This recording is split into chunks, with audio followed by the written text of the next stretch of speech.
ஆண்டவராய் இயேசு கிறிஸ்துவின் நாமத்தினாலே இந்த நாளிலே உங்களுக்கு வாழ்த்துக்களை தெரிவித்துக் கொள்கிறேன். எப்படி இருக்கீங்க? சந்தோஷமா இருக்கீங்களா?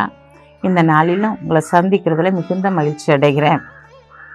இந்த நாளில் பிறந்த நாளை, திருமண நாளை கொண்டாடுகிற பிள்ளைகளை ஆசீர்வதிக்கிறேன். இந்த நாளிலும் கூட நம்முடைய வாழ்க்கையில் இதெல்லாம் நடக்கவே நடக்காது, இது எப்படி நடக்கும், இது நடக்காது அப்படின்னு சொல்லி சொல்கிறோம் இல்லையா?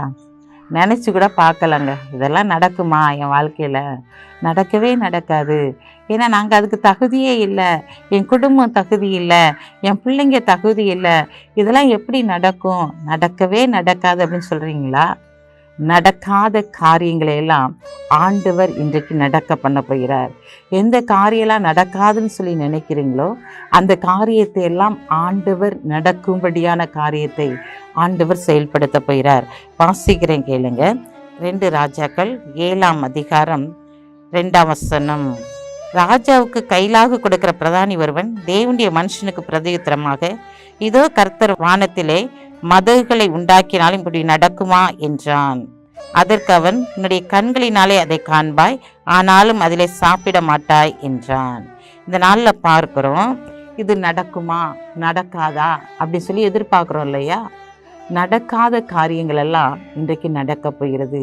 இங்கே பார்க்கிறோம், எலிசாங்க சொல்கிறாரு, இந்த நாளில் அவர் வாக்குத்தத்தம் பண்ணுறாரு. ஆண்டவர்கிட்ட அவர் ஜெபிச்சிருப்பார் கண்டிப்பாக இல்லையா?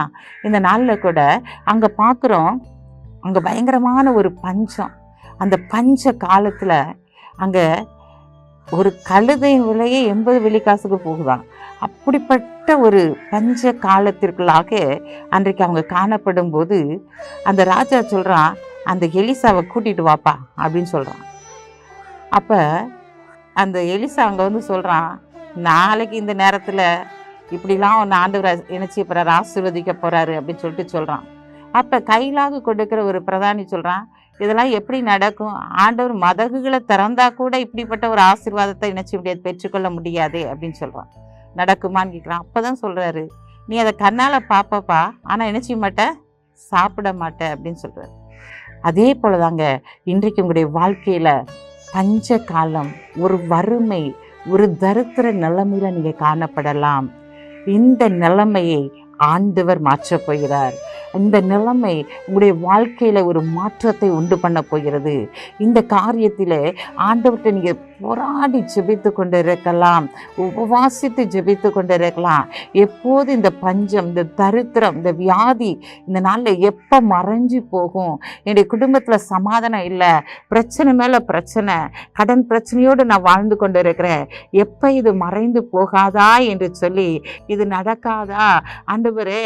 இயற்கைக்கு அப்பாற்பட்ட அதிசயங்களை நீர் என்னுடைய வாழ்க்கையில் செய்தால் மாத்திரமே இந்த காரியத்தில் நான் ஒரு மேன்மை அடைய முடியும்னு சொல்லிட்டு நீங்கள் நினைச்சிட்டு இருக்கீங்களா? இன்றைக்கு ஆண்டவர் உங்களை பார்த்து தான் சொல்கிறாரு, இன்றைக்கு நடக்காத காரியங்களை எல்லாம் நான் நடப்பிக்கும்படியாய் கடந்து வந்திருக்கிறேன். உங்கள் குடும்பத்தில் இந்த காரியம்லாம் இருந்தால் நல்லா இருக்குன்னு சொல்லி தான் நீங்கள் நினச்சிருப்பீங்க. ஆனால் ஆண்டவர் இன்றைக்கு சொல்கிறாரு, நடக்காத காரியத்தெல்லாம் நான் இன்னைக்கு நடத்தி காட்ட போகிறேன். இங்கே பார்க்குறோம், பஞ்ச காலத்தில் ஆண்டவர்களுக்கு உணவு அளிக்கும்படியாக அந்த ஜனங்கள் அவ்வளோ ஆகாரத்தை விட்டுட்டு என்ன செஞ்சுட்டாங்க? ஓடி போயிட்டாங்க. ஆண்டவர் சொன்ன வாக்கு தத்தத்தை அங்கே நிறைவேற்றுகிறார். அந்த பிரதானி கண்களால் பார்க்குறான், ஆனால் அவனால் என்ன செய்ய முடியல? சாப்பிட முடியல. ஆம் பிரியமானவர்களே, இந்த நாளிலும் கர்த்தர் அதினதின் காலத்தில் நேர்த்தியாய் செய்து முடிக்கிற தேவனாய் இருக்கிறபடியினால இந்த நாளிலே உன்னுடைய வாழ்க்கையில் ஒரு அற்புதம் நடைபெற போகிறது, ஒரு அதிசயம் நடைபெற போகிறது, ஒரு செழிப்பு உன்னுடைய குடும்பத்திற்குள்ளாய் உண்டாக போகிறது. அந்த செழிப்பை நீ காண்டு அந்த செழிப்பிலே மகிழ்ந்து அந்த செழிப்புள்ள ஆகாரத்தை புசிக்கும்படியான காரியத்தை ஆண்டவர் இன்றைக்கு உனக்கு செய்ய போகிறார். உன் படுக்கை விட்டு எழும்பி நீ அந்த ஆகாரத்தை புசிக்க போகிறார். உன் படுக்கை விட்டு எழும்பி நீ நடக்க போகிறாய். நல்ல துணிமணிகளை நீ நினைச்சிய போகிற அணிய போகிறாய். இந்த நாளிலே ஆண்டவர் உனக்கு கொடுத்திருக்கிற ஒரு வாக்குத்தத்தம் நடக்க முடியாது, மருத்துவரால் கூடாத காரியத்தை கூட நான் உங்களுடைய வாழ்க்கையில் என்ன செய்ய போகிறேன், செயல்படுத்த போகிறேன். இந்த நாளில் ஒன்றுமே இல்லையா, ஒரு கூட எண்ணெயை வச்சு தான் ஆண்டவர் என்ன செஞ்சார், அநேக பாத்திரங்களை நிரம்ப பண்ணார். 5 அப்பத்தை 2 மீனையும் தான் ஆசீர்வதித்து 5000 பேருக்கு போஷித்து 12 கூட நிறைய மீதி துணிக்கு எடுக்க வைத்தார். இன்றைக்கு ஒன்றும் இல்லாத உன் வாழ்க்கையை ஆண்டவர் செழிக்க பண்ணி நடக்காத காரியங்களாம் நடத்தி காட்டி உன்னை மகிமையாய் சிறந்திருக்கும்படியான காரியங்களை, நீ நன்றாய் இருக்கும்படியான காரியங்களை செய்து உன்னை ஆசீர்வதிக்க போகிறார். கண்களை மூடி செபிப்போம். அன்புள்ள ஆண்டவரே, இந்த நாளுக்காக உமக்கு நன்றி செலுத்துறையா. இந்த நாளிலும் கூட தகப்பனே, நடக்காத காரியங்களை எல்லாம் நடக்க பண்ணுகிற தேவன் இது ஒருவர் மாத்திர ஆண்டவரே. உங்களுடைய பிள்ளைகள் என்ன காரியத்திற்காக நடக்காதா என்று சொல்லி ஏங்கி தவித்து கொண்டு இருக்கிறாங்களோ, மற்றவர்கள் அவர்களை பார்த்து எங்கே இப்படி நடக்கும் அப்படின்னு சொல்லிட்டு நினைக்கிறாங்களோ, அவங்க மத்தியில் நடக்காத காரியங்களா நீர் நடத்தி காட்டி அவர்களை மேன்மை அடைய பண்ணி, ஆண்டவரே கர்த்தர் என்னை மேன்மையாய் வைத்திருக்கிறார் என்று சொல்லி சகல ஜனங்களை பார்க்கிறோம் கர்த்தர் என்னை ஆசீர்வதித்து மேன்மைப்படுத்தினார் என்று சொல்லி சாட்சியாக எடுத்து நிறுத்தும்படியாய் ஜெபிக்கிறேன் சப்பா. இந்த நாளை பிறந்த நாளை திருமண நாளை கொண்டாடுகிற பிள்ளைகளை இயேசுவின் நாமத்தினால் ஆண்டவரை நாங்கள் ஆசீர்வதித்து ஜெபிக்கிறோம். இந்த நாளில் தகப்பனை கண்ணீரோடு விதைத்து அவர்கள் கம்பீரமாய் அறுக்கத்தக்கதான ஒரு ஆசீர்வாதத்தை நீர் அவர்களுக்கு கொடுத்து நீர் கனப்படுத்துங்க.